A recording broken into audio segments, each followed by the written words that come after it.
Muy buenas noches, señores y señoras. Les damos la bienvenida y gracias por acompañarnos en este conversatorio titulado Jóvenes líderes en Ingeniería Civil, el futuro de las estructuras. Este evento es organizado por el Colegio de Ingenieros del Perú, Consejo Nacional, a través del Comité Nacional Joven Ingeniero y Futuros Líderes. De esta manera, les damos una cordial bienvenida a este interesante conversatorio y a nuestros expositores que nos van a acompañar esta noche. Vamos a iniciar este conversatorio cediendo la palabra al ingeniero Omar Cano, quien es miembro y organizador de esta actividad dentro del Comité Nacional Joven Ingeniero y Futuros Líderes. Ingeniero, adelante. Buenas noches. Muchas gracias, Melanie. Buenas noches con todos. Les doy la más cordial bienvenida a este nuestro primer conversatorio, jóvenes ingenieros, jóvenes líderes en ingeniería civil, el futuro de las estructuras. De hecho, esto forma parte de un contexto de tres conversatorios que estamos organizando durante esta semana, en la que diversos jóvenes ingenieros de nuestro país van a compartir experiencias, aciertos, desaciertos, qué vienen haciendo ahora, cuál es este futuro, los próximos pasos y cómo transmitir un buen mensaje a estudiantes o jóvenes ingenieros también que quieren sobresalir en el campo laboral y quieren hacer algo por su país o generar un impacto en la sociedad. Es un gusto para mí compartir este espacio con este grupo de profesionales que considero amigos, ya somos partes todos de este comité. Y desde mi rol de vicepresidente del comité y encargado de esos conversatorios, le agradezco la participación a cada uno de ustedes y a todos los participantes dentro de nuestro público que se van a llevar grandes aprendizajes. Muchas gracias. Muchas gracias, ingeniero Cano. A continuación empezaremos nuestro conversatorio dando pase a nuestro moderador. Él será el ingeniero Jorge Aldemar Ramos Castro. Él es ingeniero civil con experiencia en ejecución, supervisión y gestión de proyectos de infraestructura, tanto en el sector público como privado.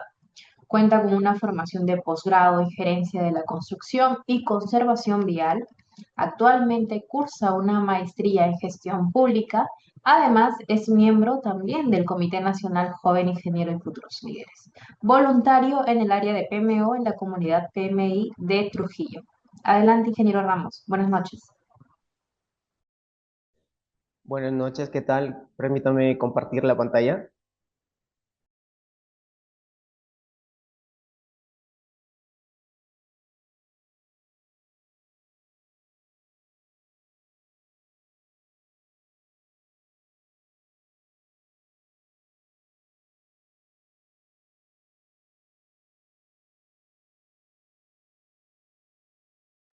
¿Se logra visualizar? Perfectamente, ingeniero. Listo, muchas gracias. Buenas noches con todos. Es un gusto darles la bienvenida al conversatorio titulado Jóvenes líderes en Ingeniería Civil, el futuro de las estructuras, organizado por el Comité Nacional Joven Ingeniero y Futuros Líderes del Colegio de Ingenieros del Perú.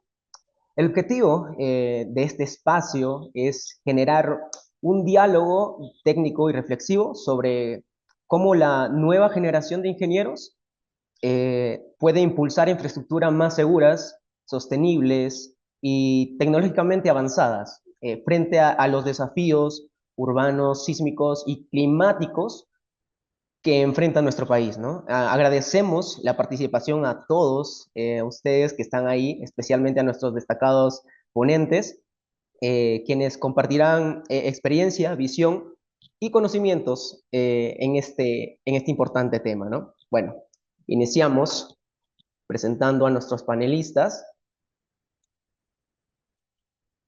Tenemos al ingeniero Iván Arturo Traverso Takuri, bueno, ingeniero civil, especialista en estructuras, con amplia experiencia en el mercado latinoamericano, en edificaciones, reforzamiento estructural y protección de estructuras. Es experto en gerencia de equipos internacionales, negociación y solución de negocios. Cuenta con formación internacional, siendo magíster destacado en Beta Gamma Sigma, becado en un programa conjunto entre la Universidad de Victoria, la Universidad de Maastricht y Centrum Católica. Es fundador y gerente general de empresas vinculadas al sector y cuenta con más de 10 años de experiencia en reforzamiento estructural, incluyendo técnicas como fibra de carbono, encamisinados y tratamientos de protección.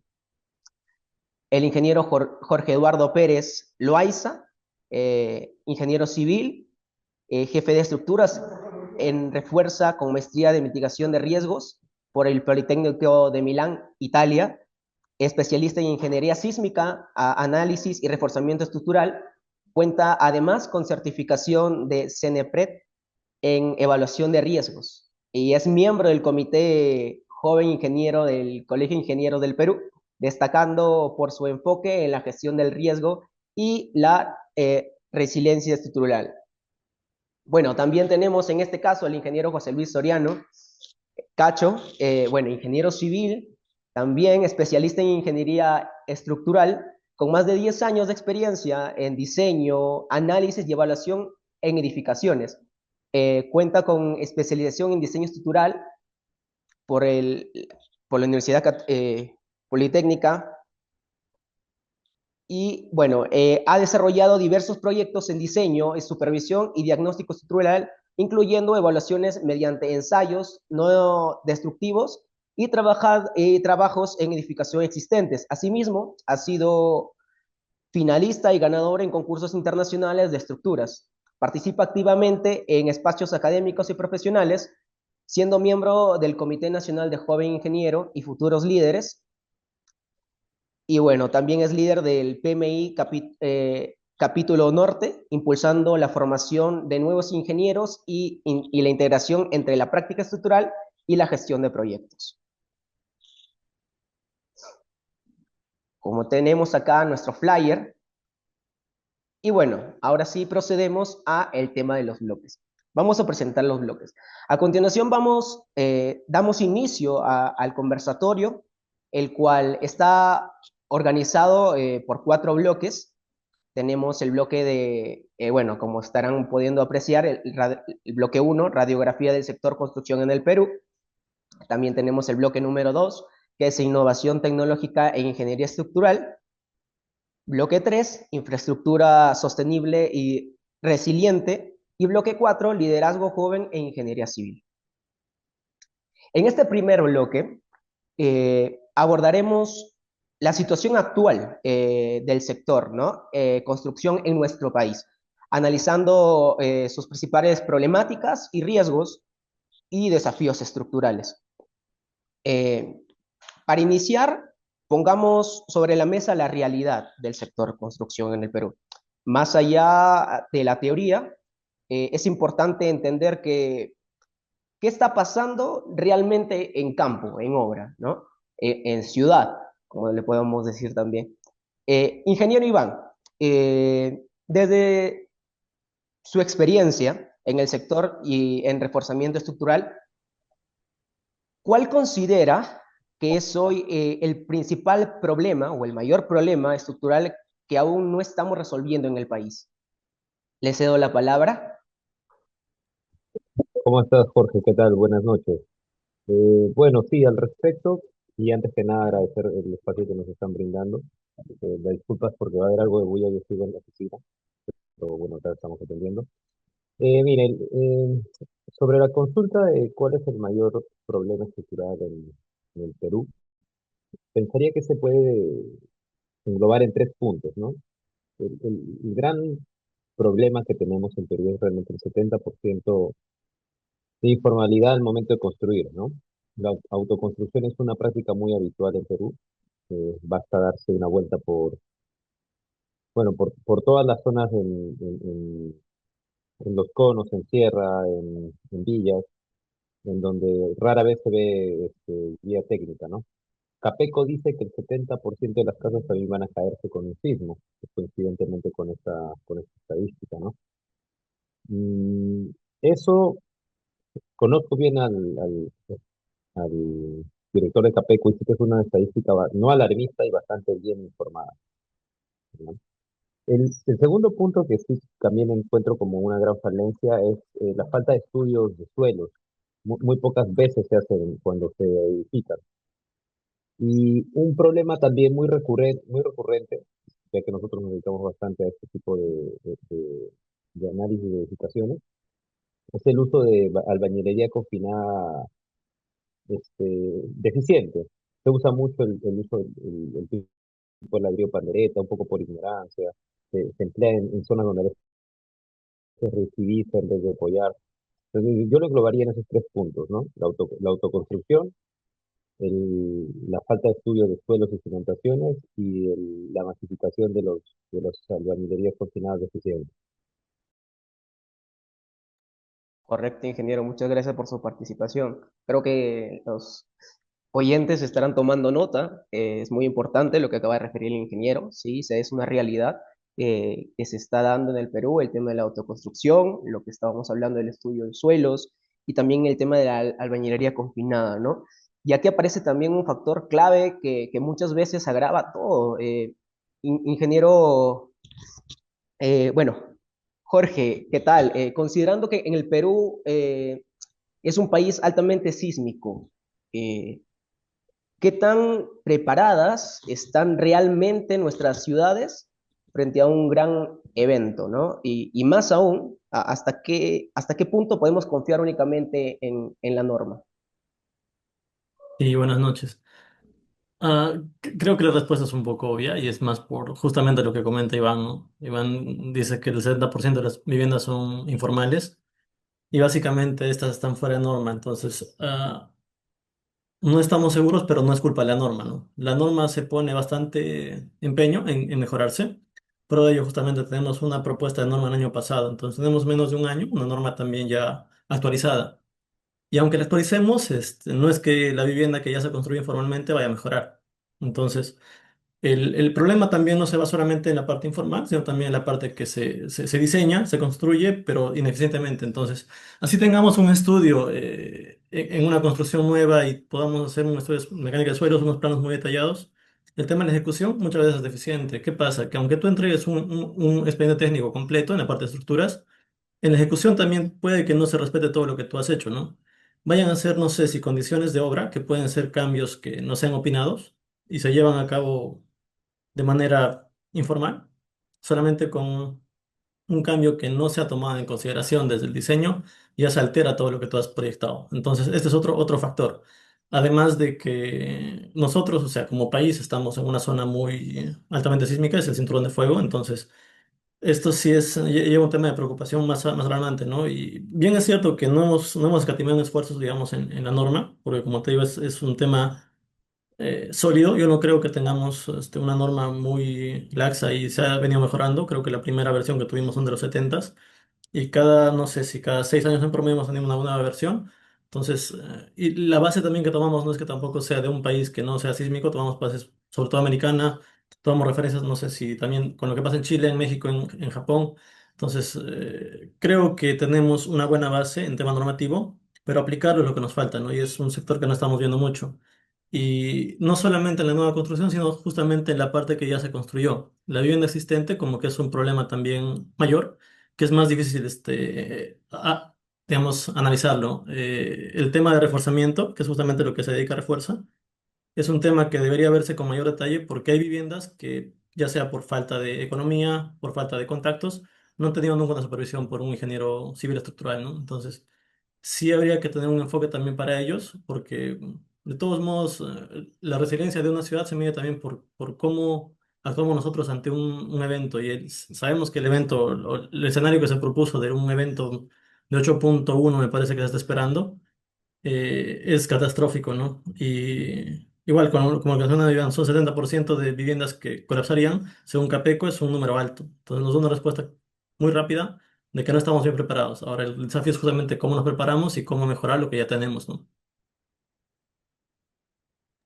Correcto, ingeniero, muchas gracias. Sí, sí, es una realidad el tema también de la informalidad un poco en el Perú. Y bueno, con respecto también a que un poco esto también detalla el tema de la falta de la supervisión, pues, ¿no? Porque si bien es cierto, la construcción en el Perú, bueno, se rige a un tema normativo, pero sí, hay que tener muy en cuenta esto. Y bueno, pasando a lo siguiente, ahora, ingeniero José Luis, Sabemos que existe una fuerte informalidad, ¿no? Eso es lo que estábamos detallando en el sector construcción. Desde su experiencia, ¿cómo cree usted que impacta eso directamente en la seguridad estructural, ¿no? del país? Hola, buenas noches con todos. Eh, bueno, el impacto es bastante elevado, ¿no? Complementando las respuestas de los compañeros anteriores de Iván y de Jorge, pues hay que tomar esta informalidad como bastante crítica, ¿no? Porque no es un problema solamente técnico, sino también es un problema social y urbano y cultural, ¿no es cierto? Me atrevería a tomarlo desde el punto de vista de las familias que viven dentro de esta incertidumbre estructural, ¿no? Hay millones de viviendas que han sido construidas mediante autoconstrucción, ¿no? Entonces, muchas de esas estructuras no han sido diseñadas para resistir sismos, sino como comentó el compañero anterior, pues son más para responder a necesidades económicas inmediatas, ¿no? Entonces, en la parte estructural, esta informalidad pues nos genera estructuras sin ductilidad, sin rigidez, ¿no? Hacen ampliaciones sin evaluaciones estructurales, que me parece que también lo mencionaron, por ejemplo, los materiales, no hay un control de calidad adecuado, ¿no? Y un problema que también se ve bastante actualmente en las noticias, ¿no? Que es la ocupación de zonas de alto riesgo. Actualmente vemos zonas que están siendo afectadas por inundaciones, ¿no? Pero en este caso de las estructuras, pues también hay zonas que pueden presentar ciertas fallas, ¿no? Fallas geológicas que pueden amplificar estos problemas de sismos. Pues esto nos crea una realidad preocupante, ¿no? Nuestras ciudades que también están creciendo, ¿no? Más rápido que su seguridad, ¿no? Entonces nosotros como ingenieros jóvenes, pues tenemos una gran responsabilidad, ¿no? No solamente diseñar pues los edificios seguros, sino también acercar la ingeniería a la población, ¿no? Nosotros debemos educar, debemos asesorar, innovar en soluciones que también sean económicas y también, ¿por qué no planificar pues estar participar dentro de la planificación urbana, ¿no? Considero que el mayor riesgo sísmico en el Perú no es el terremoto, sino la informalidad, ¿no? Que también lo mencionó esto Iván, ¿no? Este gran problema de la informalidad, ¿no?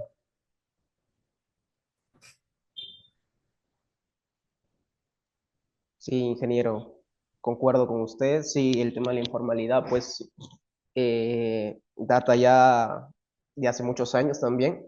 Si bien es cierto, con el tiempo se ha ido mejorando, eh, pero aún es un tema de qué tocar, ¿no? Del que hablar para poder mejorar también con el tiempo. Y bueno, el tema de hacer mucho las evaluaciones estructurales, el tema de la solución está ahí.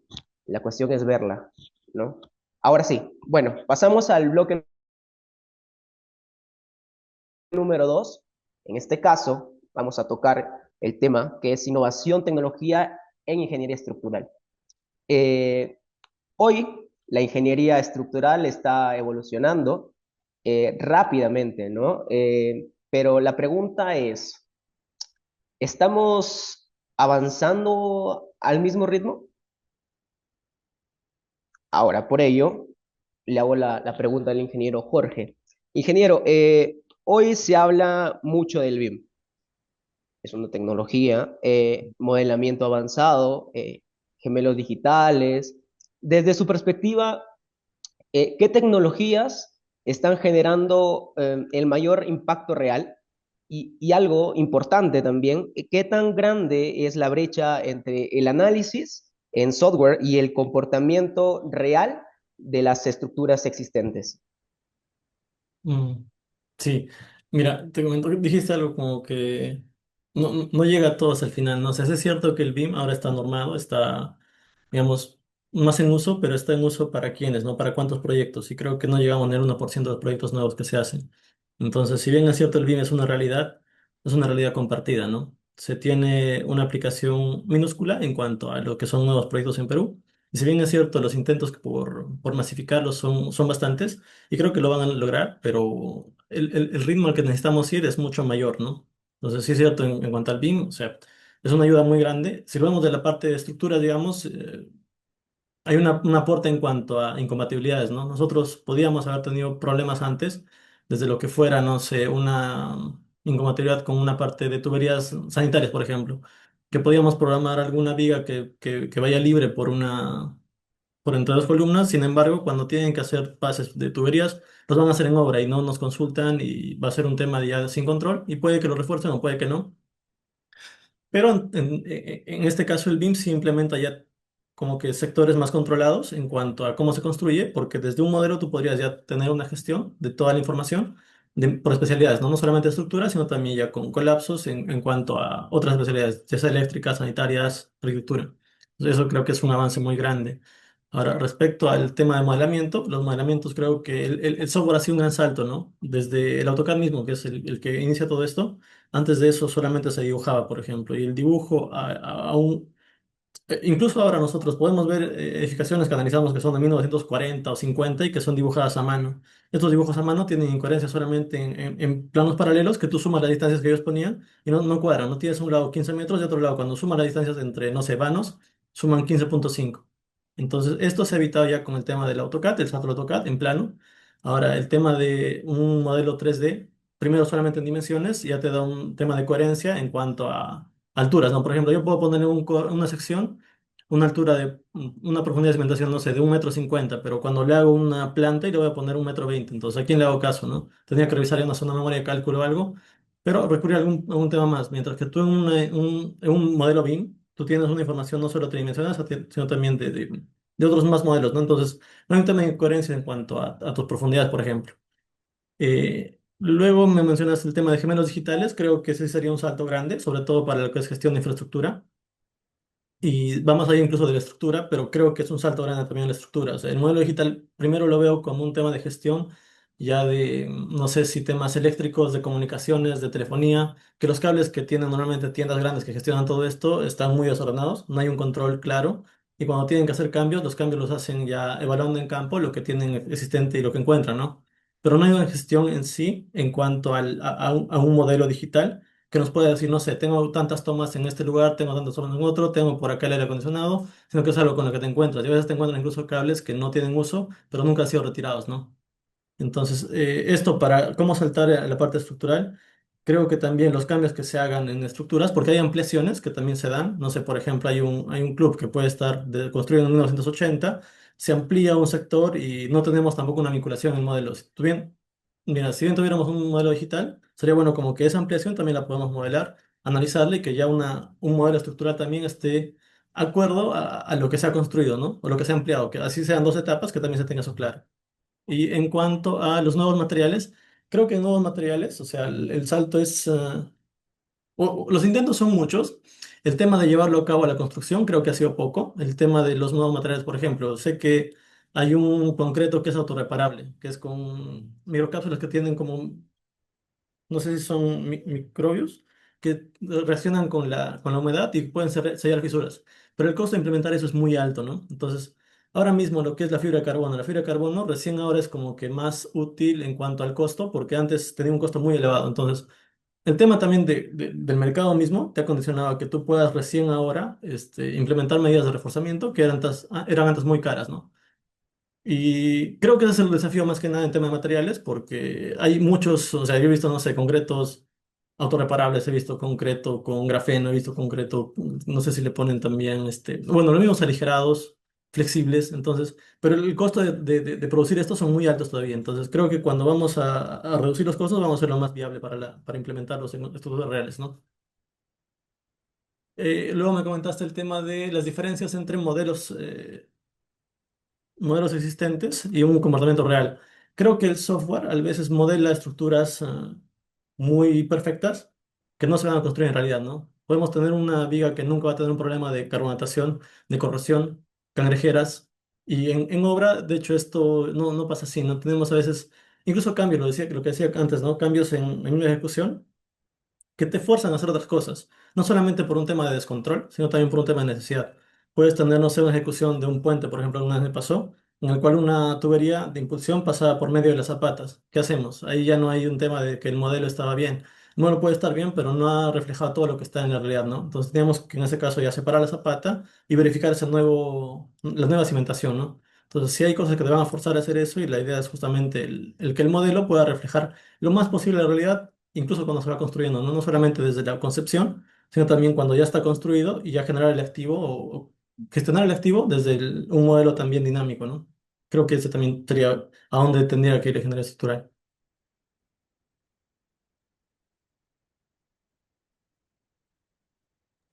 Correcto, ingeniero, muchas gracias.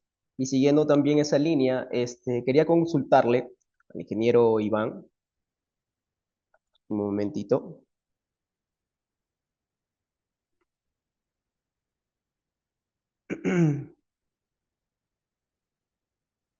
¿Qué materiales o técnicas constructivas cree que dominarían la próxima década? Hola, ¿qué tal, Jorge? Bueno, yo creo que varios de los materiales que actualmente existen, pero no se han dado discusión, van a ser algunos de los que van a emerger un poco por la tendencia a la disminución de los precios de los mismos y la masificación. Estoy convencido que los refuerzos con fibras, ya sean de vidrio, carbono, aramidas y demás, van a empezar a emplearse masivamente, ¿no? Dado que posterior a las revoluciones industriales que hemos tenido y a los booms de la construcción, estos edificios han envejecido ya, porque están en proceso de o de demolerse o de reforzarse, ¿no? Entonces, toda técnica que involucre eh, reducir costos, salvar lo posible y alargar vida útil va a potenciarse, ¿no? Un segundo punto que yo creo que va a extenderse es el tema del uso de los disipadores y aisladores, ¿no? Que actualmente va en tendencia, pero que históricamente suele masificarse cada vez que hay un evento de mayores proporciones, ¿no? Como en el caso de Japón, cuando se masificaron el terremoto en Kioto, me parece. No hemos tenido un incidente así aquí, pero va sucediendo país a país, ¿no?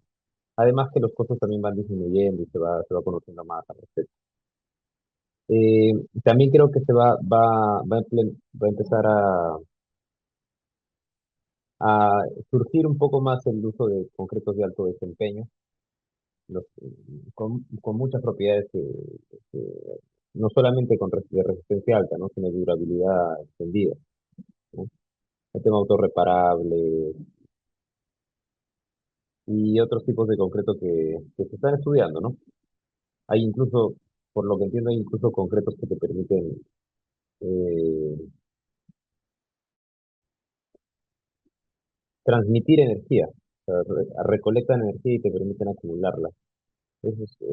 Hay muchas investigaciones al respecto actualmente con el tema de nanomateriales.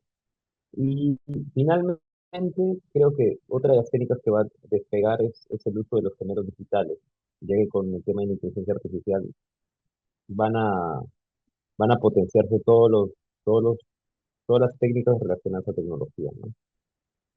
Entonces iría con esos cuatro, ¿no? El tema de los procesos de fibra, las protecciones pasivas como sísmicas y conectadores, los concretos de alto desempeño y el tema de géneros digitales, ¿no?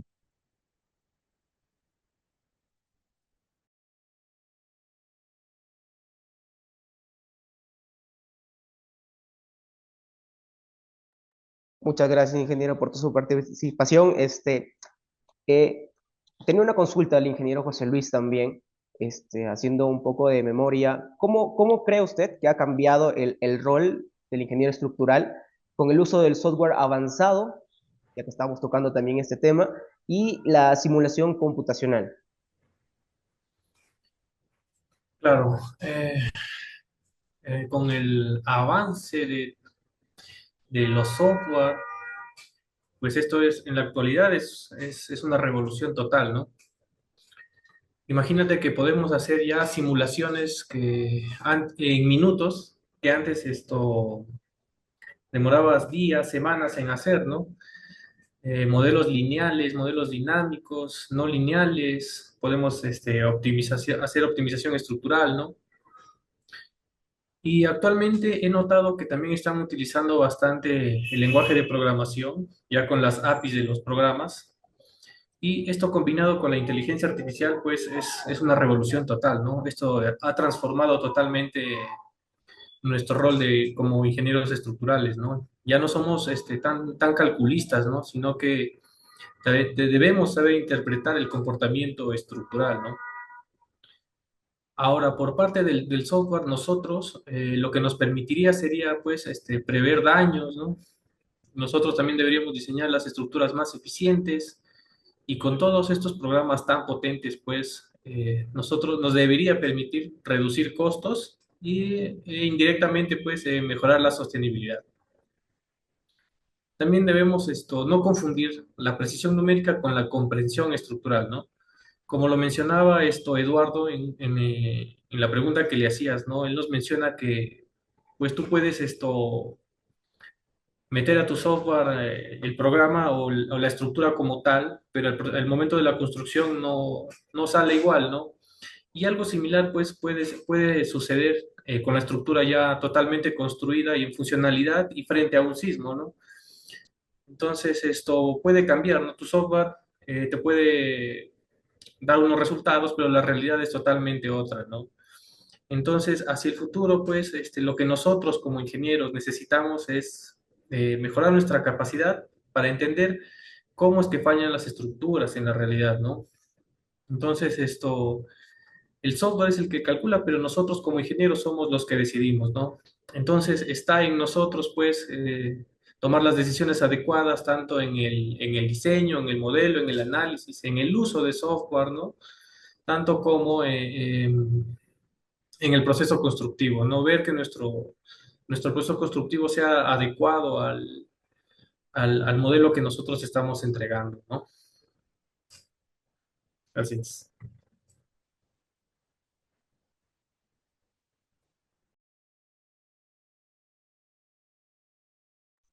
Perfecto, ingeniero, muchas gracias.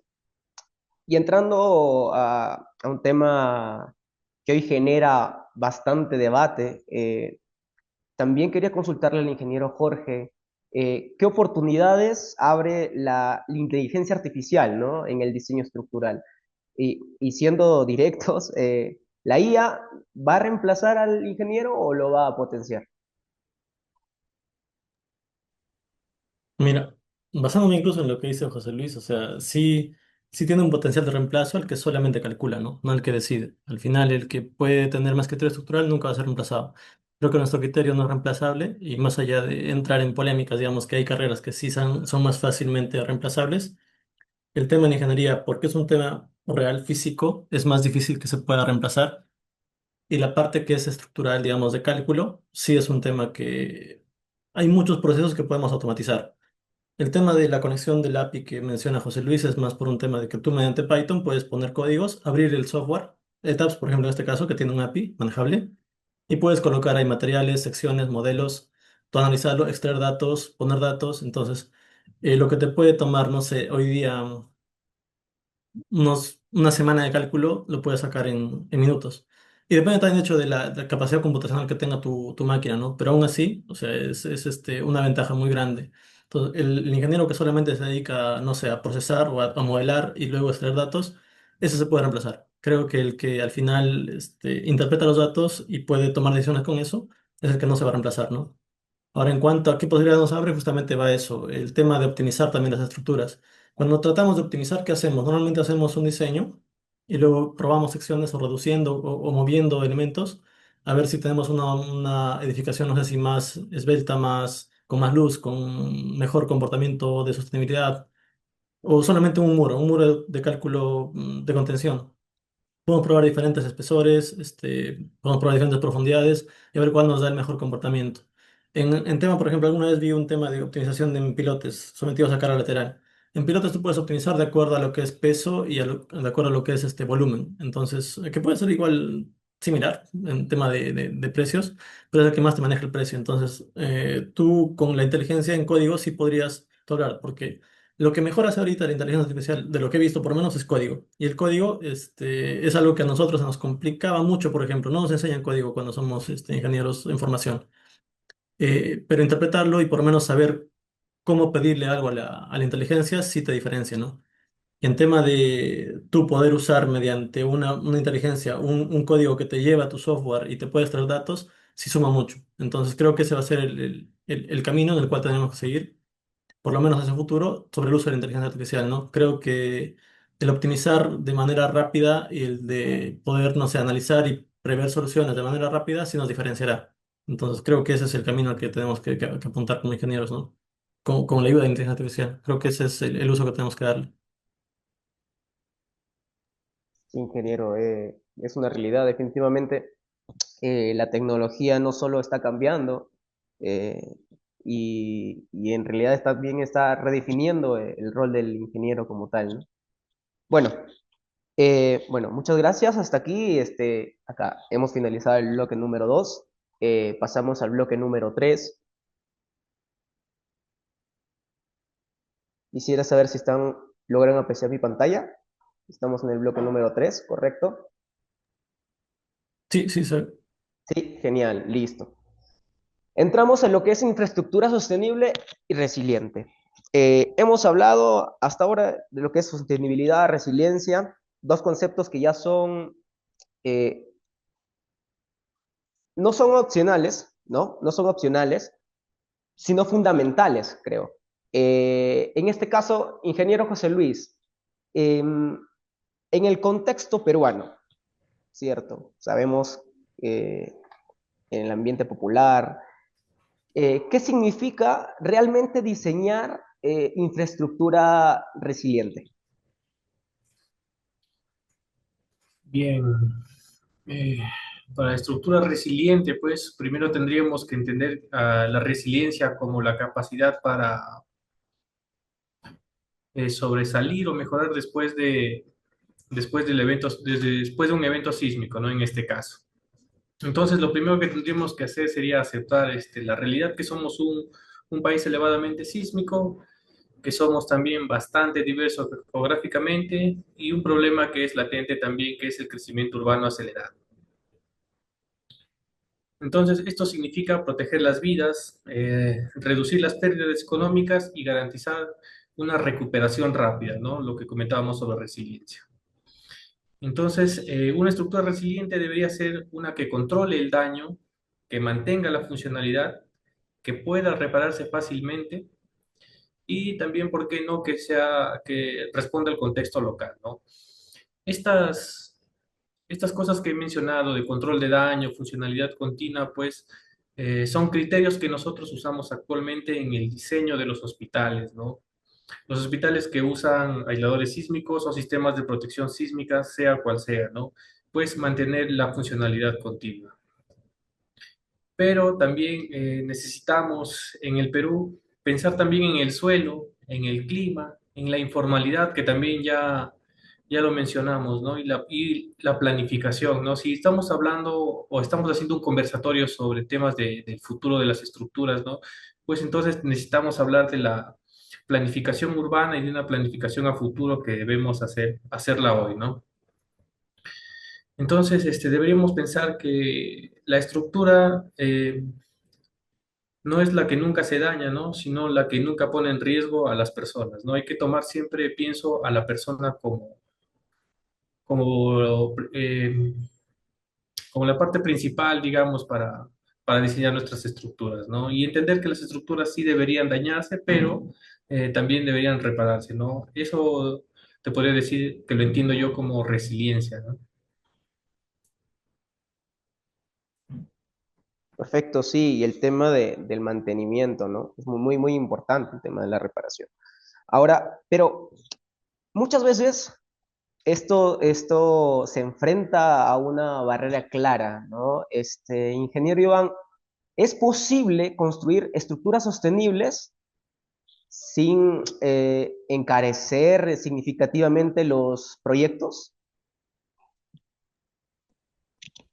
¿Qué tal, Jorge? Sí, es una buena pregunta, es algo ambiciosa también, pero Yo creo que la forma más de optimizar, más que optimizar el costo directo es el costo de mantenimiento, ¿no? Entonces, hay algunas técnicas que te permiten eso, algunas, como los análisis de ciclos de vida, por ejemplo, que te van a permitir a largo plazo disminuir el tema de los costos de ejecución. Eh, Temas como, por ejemplo, priorizar el tema de la resiliencia, las estructuras, ¿no?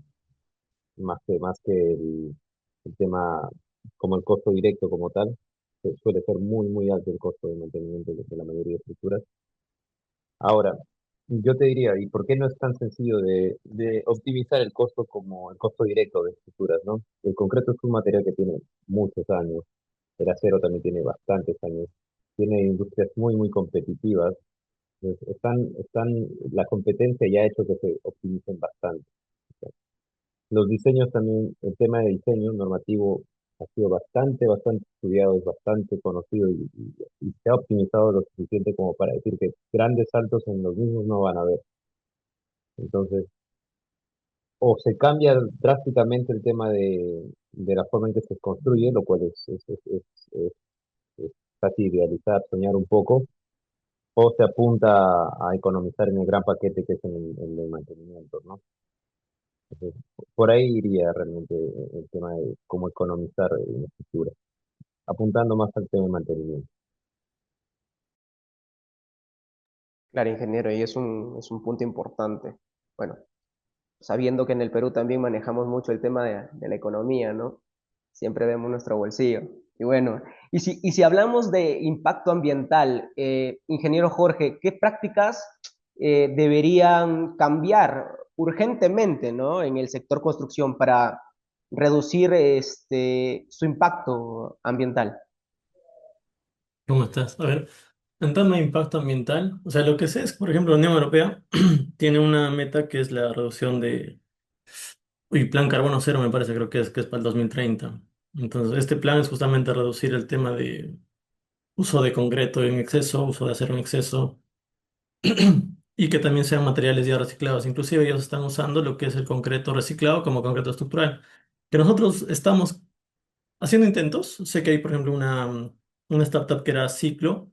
Ciclo lo que hace son adoquines, que son las piedras peatonales sobre las veredas, con concreto reciclado. Entonces, tú al sacar de la demolición, puedes volver a hacer concreto como agregado, mezclarlo con cemento y tener ya un nuevo material, ¿no? Que también reduce en sí el desperdicio que se va al final a un botadero donde puede ir, digamos, el desmonte, donde me...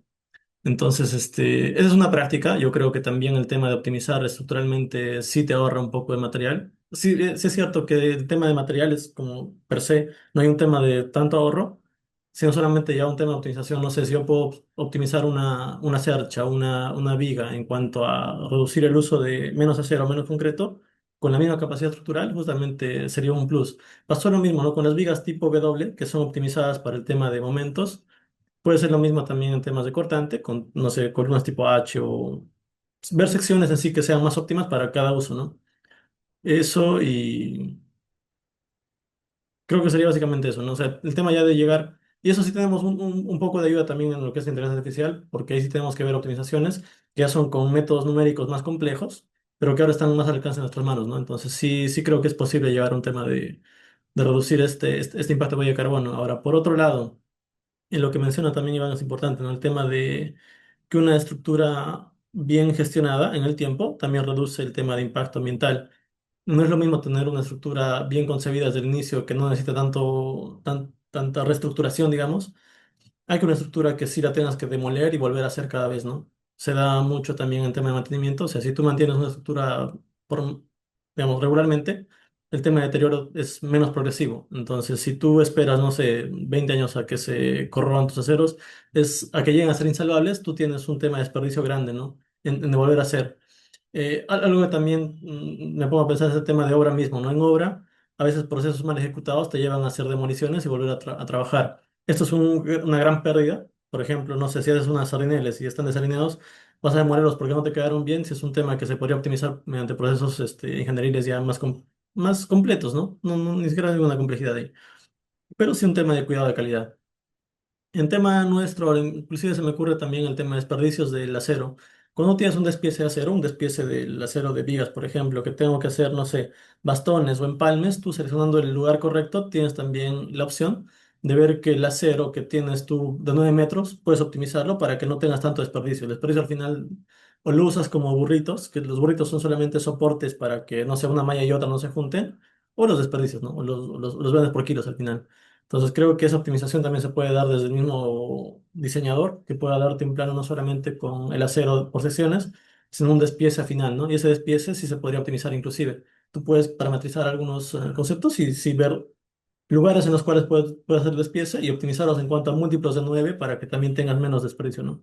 Creo que ahí también va un tema de oportunidad para reducir esta huella de carbono.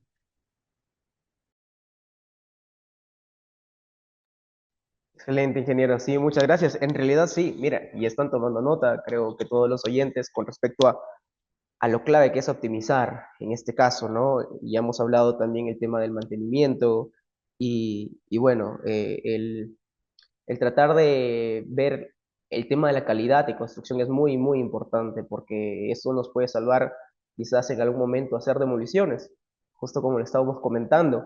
Y finalmente, para cerrar el bloque, llevándolo a un nivel estratégico, eh, ingeniero José Luis, ¿qué rol deberían asumir el Estado y las ciudades en la planificación de bueno, de infraestructuras más seguras y sostenibles? Bueno, es una pregunta clave, ¿no? Y bastante importante el rol del Estado. Pues la seguridad estructural pues no depende únicamente de nosotros los ingenieros, ¿no? Eh, no sé si decir lamentablemente, pero también depende de decisiones políticas, ¿no? De una buena gestión pública y también pues creo que de planificación urbana, ¿no? El Estado debería liderar políticas de prevención sísmica. Creo que también debería apoyar lo que hablábamos anteriormente sobre la informalidad, ¿no? Generando o facilitando la formalización en la construcción. También podemos renovar o generar una inversión en infraestructura resiliente también, ¿no? Y algo que también he podido notar, por ejemplo, ya que mencionamos el tema del Estado y las ciudades, es pues que las ciudades están creciendo de manera totalmente desordenada, ¿no? No sé si también está pasando en las otras ciudades, pero desde aquí en Cajamarca, desde donde me encuentro, pues el crecimiento es bastante desordenado, ¿no? Entonces, volviendo y hablando sobre el futuro, pues creo que es ahora donde debemos planificar, ¿no? Y pensar tal vez en los próximos 50 años y planificar bien nuestras ciudades, ¿no? Y de la mano, obviamente, del Estado, ¿no? Que es el punto clave aquí. Entonces, igual debemos considerar también las tecnologías digitales, pues estas en la actualidad nos permiten a realizar catastros inteligentes, también, por ejemplo, los monitoreos estructurales, ¿no? No debemos dejar de lado también, por ejemplo, nuestros monumentos históricos, ¿no? El Perú es tan rico también en monumentos históricos y clave con ellos el monitoreo estructural, ¿no? Y con esto, con toda esta tecnología que tenemos, pues, generar una planificación basada en datos. Creo que con todo esto y con un buen apoyo del Estado, pues, podríamos ayudar a las ciudades y, como no, también mejorar la cultura, ¿no? Eh, recordemos que las ciudades no colapsan por los sismos, sino colapsarían por una falta de planificación o por una mala planificación, ¿no? Entonces aquí el Estado es clave, ¿no? Un buen ejemplo también sería pues polémico también tocar las normas, ¿no? Nuestras normas de estructuras ya están desde el 2008 algunas, si es que no me equivoco, y que no han sido aprobadas, ¿no? O sea, seguimos trabajando con normas del año 2006, 2009, ¿no? Entonces, hay varios puntos flojos que tiene el Estado, ¿no? Lo repito, nuevamente es clave, ¿no? En esta parte. Gracias. Como sabemos, Perú es clave y como hemos ya detallado, el tema de la planificación, la gestión, tienen que estar presentes, tienen que estar presentes. Queda claro que la sostenibilidad no es solo técnica, ¿no? También es una decisión política y de planificación. Y bueno, seguimos porque hay mucho por hablar. Entramos al bloque número 4, liderazgo joven e ingeniería civil. Hablemos del futuro, ¿no? Pero desde quiénes lo van a construir, los jóvenes ingenieros. Ingeniero Iván, ¿dónde considera que los ingenieros civiles jóvenes pueden generar mayor impacto hoy en la empresa privada, el sector público o en emprendimiento?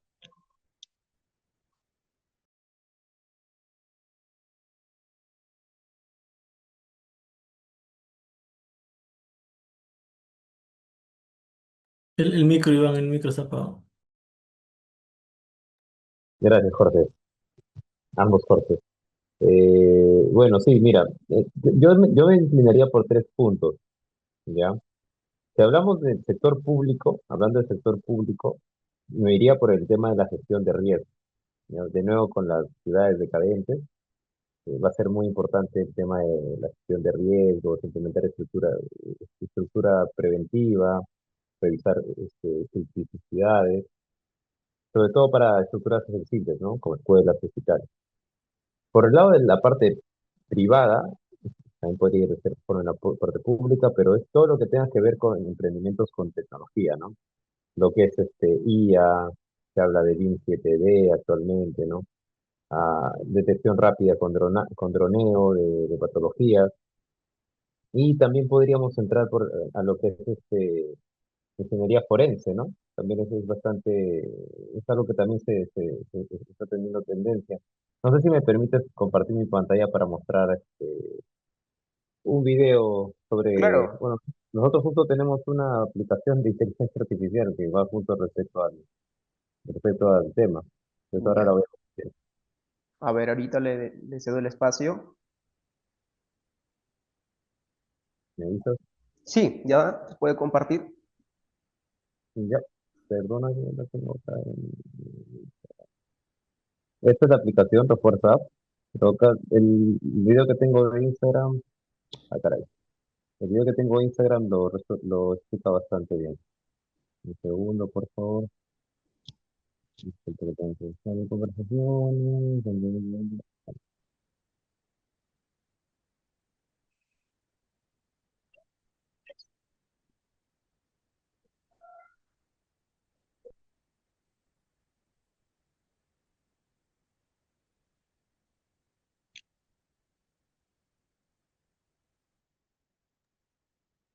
Ingeniero, disculpe, no se le escucha.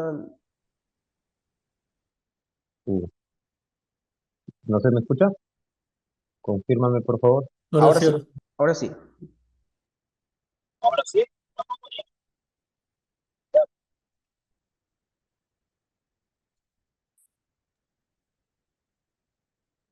Ahora no, Iván, creo que estás proyectando algo, no sé, pero se corta el audio cuando comienzas a hablar. Ok. ¿Se ve la proyección? No, tampoco. La proyección tampoco se ve. Tampoco. Qué raro, vamos a volver a compartir, pero por favor permítame compartir pantalla. Sí.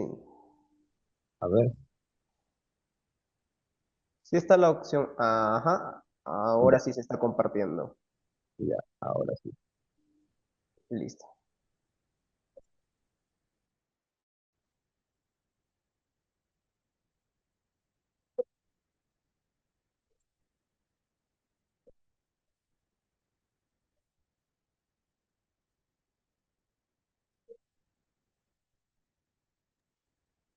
Ingeniero, sí se logra compartir la pantalla, pero no se le logra escuchar. Ujú.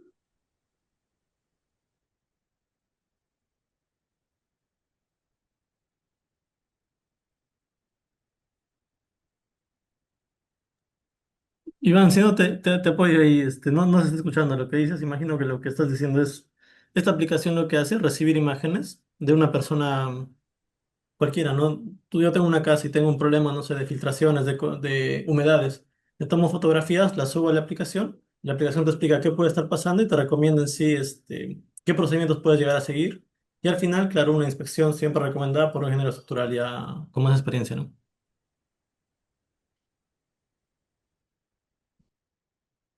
Sí, exactamente. Gracias, profe, por el apoyo. Sí, Ya, pues, es un desarrollo de IA que hemos hecho. Se basa en en un poco los informes que hemos hecho en el pasado y busca dentro de esa data inicialmente las patologías que puede haber en fotos y la descripción que le hayas dado, ¿no? Entonces, en función a eso, te dice, oye, esto debería resolverse de esta forma, ¿no? En función a la data que tenemos inicialmente. Ujú.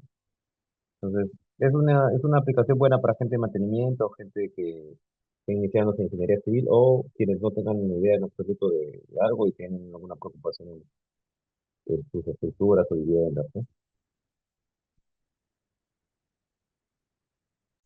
Claro, ingeniero, muchas gracias por el aporte, la verdad, muy interesante. Y en este caso, pensando en un perfil profesional, ¿no? Quería consultarle al ingeniero Jorge, ¿qué habilidad debería tener un ingeniero estructural en los próximos 5, 8, 10 años para mantenerse competitivo? sí. A ver, primero creo que hay una cosa que yo creo que todos deberíamos tener y es hablar inglés, o sea, entender inglés por lo menos, porque toda la normativa o la referencia, digamos, extranjera que viene en inglés es más completa, o por lo menos han hecho más pruebas o todo lo que es academia trabaja en ese idioma. Entonces, ese es un tema que, si bien es cierto, no sé, un gran porcentaje de ingenieros civiles lo conocen, estructurales, pero los que no conocen sí deberían preocuparse por primero entenderlo, porque si bien es cierto tenemos traducciones, tú pierdes el tiempo hasta traduciendo, ¿no? No para la búsqueda misma. Hay términos técnicos que sí los encuentras más rápido en inglés porque es un lenguaje muy académico. Entonces, ese es lo primero. Luego, el siguiente tema que va a ser como en inglés, yo creo que va a ser la programación. No tanto programar, sino también explicar a un lenguaje de programación el qué es lo que quieres. Tenemos la IA que nos va a apoyar en tema de cómo estructurar código, que no es tan necesario para nosotros, digamos, saberlo, sino saber cómo funciona, qué necesito yo para pedirle.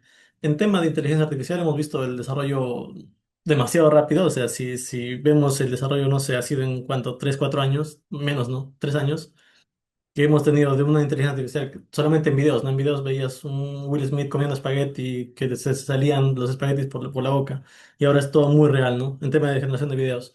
En tema solamente de pedirle incluso análisis de vigas. Yo probaba inclusive cuando salió recién ChatGPT, el que también puede hacer un diseño, y sin digamos, contexto, no lo entendía, no se podía hacer nada, te daba datos muy irreales. Sin embargo, ahora han ido como que afinando modelos y tienes ya tú la capacidad por lo menos de subir un procedimiento y si lo puedes seguir a pie de la letra y a darte un resultado que esta vez es real, ¿no? Lo que pasa ahorita, por ejemplo, es que cuando yo exporto, digamos, un Excel, el Excel sí ya se desconfigura un poco. Imagino que es por un tema interno ya que no dudo que también lo van a solucionar. Entonces, ese tema de automatizar y entender bien el lenguaje natural mismo, que es lo que apunta la IA y el cómo obtener con estos resultados, sí es un tema que tenemos que aprender. Ahora, vimos también el tema de mantenimiento y también las estructuras existentes que tienen problemas, las que fueron construidas informalmente, y las que fueron construidas formalmente también es un punto que tenemos que abordarlas en un futuro. O sea, 10 años, las estructuras que están bien construidas ahora, no sé, hace 10 años ya van a tener 20 años, otras van a tener 30, otras 40, otras 50. Y creo que el conocer normativa también anterior es un plus para un ingeniero estructural. Cuando tú quieras hacer, no sé, un reforzamiento, tienes que entender cómo ha sido concebida una estructura. Entonces, tenemos estructuras, no sé, de los 50 y cómo ha sido concebida, sabemos, no sé, que no tenemos normativa para ese entonces. ¿Qué referencias usaron, no? Y algunas que sí fueron construidas, digamos, con normativa incluso extranjera. Justo hoy ya tenemos una reunión con Repsol. Repsol nos dice que ellos tuvieron normativa rusa para construir sus tanques, ¿no? Sus silos. Entonces, sí sería bueno que también en este área se pueda expandir en el tema de conocer o entender toda la normativa nuestra y internacional que ha sido concebida antes, ¿no? El tema mismo de las estructuras que son informales por año, se construyen como 80.000 viviendas informales. No podemos seguir el ritmo, o sea, a pesar de que tengamos tantos ingenieros civiles estructurales en el campo, por ahora no podemos llegar a cumplir como que toda la demanda que está habiendo en construcción. Y esas construcciones van a quedar y tenemos que algún día, digamos, interpretarlas, reforzarlas y creo que ese es un punto que tenemos que entender, ¿no? Normativa peruana actual no tenemos en tema de reforzamiento, usamos normativa ya extranjera Y creo que también sectores de academia y normativa nacional sí tendrían que apuntar a eso, ¿no? El cómo recuperar o por lo menos dar uso en tema de, no sé si, vulnerabilidad de la estructura existente. Creo que ahí nos estamos quedando un poco. No yendo muy lejos, la normativa colombiana es muy completa en cuanto a reforzamiento estructural, que tiene por lo menos referencias a la normativa americana, pero la tiene. Nosotros no tenemos alguna referencia local, ¿no? Entonces, todo lo que hacemos por ahora es con referencia de afuera. O tratando de ver normativas antiguas y concebir cómo lo han hecho, ¿no? Que creo que se puede optimizar también en ello. Y hay un punto también que podrían ir los ingenieros jóvenes porque, como les decimos, hay una construcción que ya está construida, un grupo grande, y otra que viene también, otro grupo grande de construcciones informales que van a necesitar siempre un reforzamiento, ¿no? Creo que es un grupo importante que sería atractivo para algún ingeniero en un futuro, ¿no? Correcto, ingeniero, gracias. Y algo que también me tenía pensando, ¿no? Y todo esto, para quienes buscan ir más allá, ingeniero José Luis, ¿qué oportunidades reales existen hoy para innovar o emprender dentro de la ingeniería civil? Eh, Creo que empezaría tomando como ejemplo a nosotros, a nosotros los panelistas, ¿no? Un claro ejemplo que tiene un bonito emprendimiento, un buen emprendimiento es Iván, ¿no? Con Refuerza. En mi caso también tengo una empresa junto a mi hermano gemelo en Cajamarca y pues creo que estamos en una muy buena época para poder emprender en ingeniería, ¿no?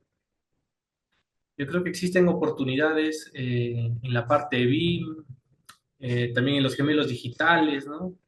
En el monitoreo estructural. En nuestro caso, por ejemplo, nosotros nos enfocamos en el monitoreo estructural de monumentos históricos. Por ejemplo, aquí en Cajamarca hemos realizado el monitoreo de una iglesia colonial, de repente conocen la iglesia de San Francisco en Cajamarca, ¿no? Entonces, no hay muchos, digamos, por decirlo de alguna manera, no hay muchos especialistas dedicados en la rama de estructuras a la parte de monumentos históricos, ¿no? Entonces, creo que por ahí puede ser un punto clave también para innovar y emprender aquí en el Perú, ¿no? Claro, de la mano del monitoreo estructural, ¿no? También la construcción sostenible creo que puede ser una clave también para el futuro, ¿no? El uso de materiales alternativos, el reforzamiento sísmico, las viviendas sociales también, veo también todos los años que hay concurso de diseños de viviendas sociales, ¿no? En mi vivienda. Y dentro de los materiales alternativos, justo recordaba a un amigo aquí en Cajamarca que usa bastante el bambú, ¿no?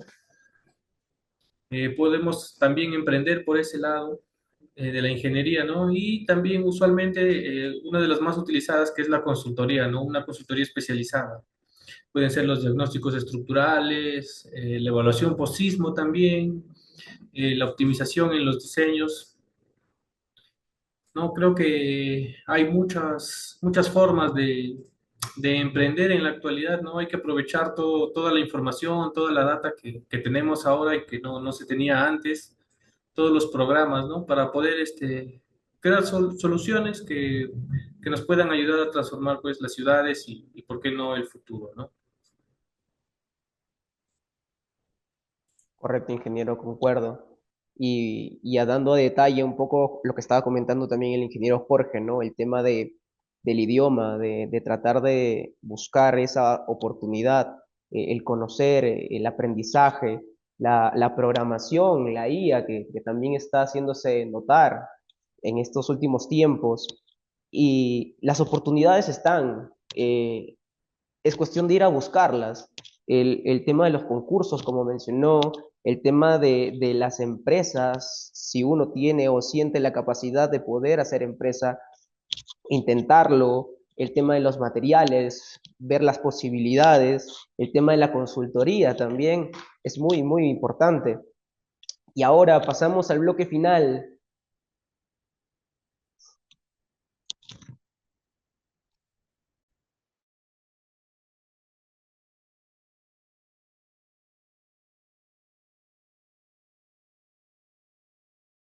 Uy, las disculpas del caso, justo se cerró la sesión.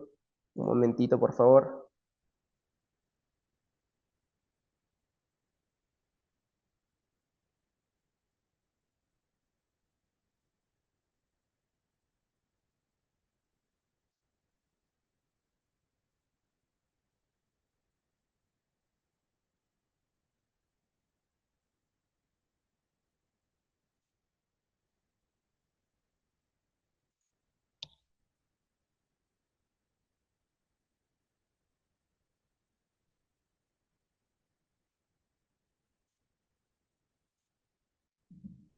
Ya estamos de vuelta.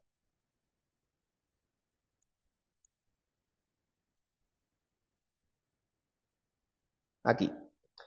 Estructuras. Perú en el 2024. Para cerrar este conversatorio, me gustaría hacerles una última pregunta a todos.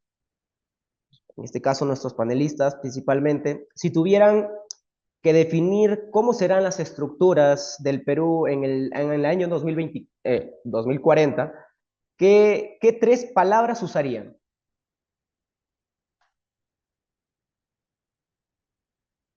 Iniciamos con el ingeniero Iván. Hola, ¿qué tal, Jorge? Yo definiría las estructuras del futuro con tres palabras. Instrumentada, es decir, que las podamos monitorear en tiempo real. eh, Disipativas, que puedan tener un control más inteligente de la energía sísmica. Y circulares, ¿no? En sentido de que sean de materiales biodegradables, reciclables y sencillos para montar y desmontar. Muchas gracias, ingeniero Iván. Ingeniero Jorge. Mira, si yo lo veo también optimista al lado de Iván, si me pongo a pensar en sí en el horizonte, son solamente 14 años. Hace 14 años era 2012, yo comencé a estudiar el 2010 la universidad. Y cambio, digamos, no he visto tampoco grande en esos 14 años. Y tal vez como reflexión también yo diría como que son seguras, pero desiguales. Muchas gracias, ingeniero José Luis. Claro. Eh, Tomando como base también lo que han mencionado Iván y Jorge, pues yo escogería resilientes, porque nuestras estructuras tienen que ser resilientes frente a sismos, también inteligentes, porque creo que ya, como ya en la actualidad estamos utilizando sensores y monitoreo, creo que gracias a eso van a ser inteligentes y sostenibles, ¿no? En el uso de materiales y energía. Esas serían las palabras, las tres palabras que se utilizaría: resilientes, inteligentes y sostenibles. Muchas gracias. Creo que todos nuestros oyentes también han estado tomando nota. Hemos llegado a la parte final del conversatorio. También agradecemos por su participación. Creo que también hay palabras de agradecimiento en este caso por el ingeniero José Luis. Quizás quiera comentarnos algo más. Claro, claro, sí, había preparado un pequeño discurso de cierre para el conversatorio. Hoy hemos hablado de normas, de tecnología, de sismos, de ciudades, pero quiero invitarlos a reflexionar sobre algo más profundo. Quiero que pensemos en las estructuras no solo como columnas, vigas o losas, sino que quiero que pensemos en las estructuras como espacios donde se construyen sueños. Cada vivienda que diseñamos alberga una familia, cada puente conecta oportunidades y cada hospital puede salvar miles de vidas. Por eso la ingeniería estructural no es solo una profesión, es una responsabilidad enorme la que tenemos. Vivimos en un país sísmico, un país con crecimiento urbano acelerado, un país donde todavía existe informalidad en la construcción. Y esto significa que el reto que tenemos como ingenieros jóvenes es gigantesco. No basta con saber calcular, no basta con dominar software y no basta con conocer la norma. Necesitamos algo más poderoso. Necesitamos visión. Visión para imaginar ciudades seguras, visión para innovar en materiales y sistemas estructurales, y una visión para acercar la ingeniería a quienes más lo necesitan. Si miramos al futuro dentro de 30 años, pues las estructuras serán diferentes. Serán estructuras que se monitorean tal vez solas, que resistan mejor los sismos, que usan menos recursos naturales, que protegen vidas antes que bienes. Serán estructuras inteligentes, resilientes y sostenibles. Pero ese futuro no llegará por casualidad. Ese futuro depende de lo que hagamos hoy. Depende de si decidimos quedarnos en nuestra zona de confort o de atrevernos a innovar. Dependerá de si trabajamos solo para proyectos o trabajamos para transformar ciudades. Dependerá de si vemos la ingeniería como un empleo o como una misión. Entonces, los ingenieros jóvenes tenemos hoy una oportunidad histórica. Tenemos tecnología que generaciones anteriores no tuvieron. Tenemos información, tenemos herramientas digitales y tenemos capacidad de innovar. Pero también tenemos una gran deuda: construir un país estructuralmente más seguro. Debemos reducir la informalidad, debemos investigar más, debemos emprender, debemos participar en la planificación urbana y debemos liderar. Porque si nosotros no lo hacemos, nadie lo hará por nosotros. Entonces quiero que imaginemos juntos un Perú para el año 2040, como lo mencionaste. Un Perú donde las ciudades estén planificadas, donde los edificios resistan grandes sismos sin colapsar y donde la vivienda social sea segura y digna. Ese Perú es posible, pero ese Perú necesita de ingenieros que no solo diseñen estructuras, sino que diseñen el futuro. Y quiero cerrar con una reflexión que me gustaría presentarles, ¿no? El concreto puede agrietarse, el acero puede deformarse, pero la vocación de un ingeniero que quiere cambiar su país, eso nunca va a fallar. Gracias, Jorge.